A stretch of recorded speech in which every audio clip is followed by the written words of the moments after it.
We're going to go set nets today in the upper part of the Miles River, around the Miles River Bridge, a little bit further out river and a little bit further up river.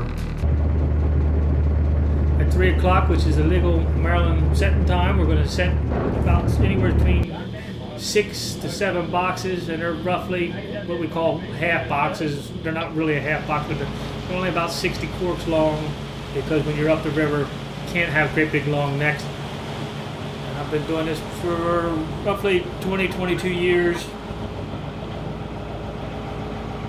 We like to set the nets in the dark because we don't think that the fish can see the nets in the dark. So we're going to set some stationary gill nets, and we're going to set some drifting gill net.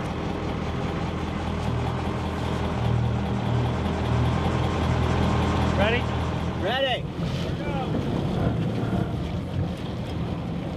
When we set these drift nets, we'll actually set them so that the corks are above the water, so that they don't move.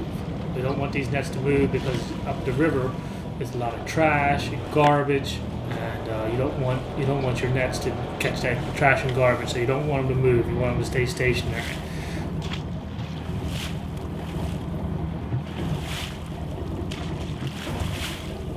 We've set the nets. I looked at my clock, and we've set 7 nets, 7 60 cork nets. We did it in right around an hour, and we did it in a mile stretch.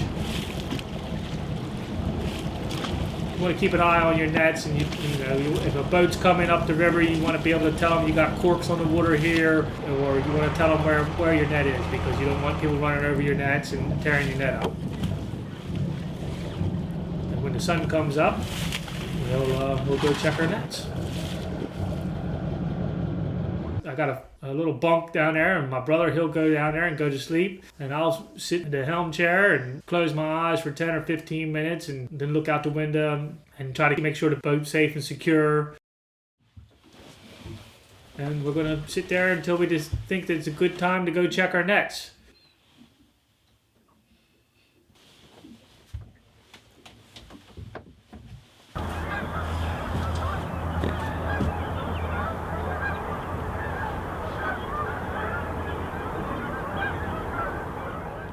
Me and my brother are going to be fishing today. My brother's name is Kirk, Connolly. We've been fishing together for probably 10 years. And we perch fish, we rock fish. We usually come together for the winter fishery just for the safety of it, and because we can depend on each other. Don't feel so bad about going to his house at 2 o'clock in the morning and kicking him out of bed, or he doing the vice versa.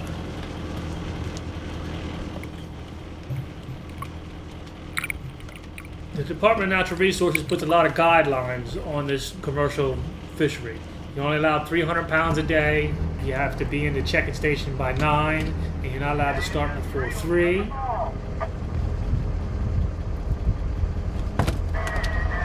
can't sell a fish without a tag in it. So every fish has to have a tag before you sell the fish. We tag the fish before we sell it. Buyer will not buy them with these tags in them. So there's an accountability issue. They want to know exactly how many fish are caught. So on our cards, it tells you exactly what day you caught them, how many fish you caught, and how many pounds you caught. So there's no second guessing how many fish it is. I honestly believe that special interest groups should be held accountable for what fish they catch. We are held accountable, and so therefore we know what's coming ashore, what's getting sold. They can track these fish to when the head's cut off the fish. They can track it right to that moment. It has a tag in it with my number on it, and they can tell you who caught it. They can tell you, I know they can tell you what season it was caught in. They've got pretty good control over the fish, and I think that it just needs to be a shared resource. It's not my fish. It's not your fish. It's our fish, and so then therefore we should be able to fish it commercially, and I think it should be able to fish recreational. But I also see the commercial side of it, because the way I feed my wife and I, the way we pay our bills.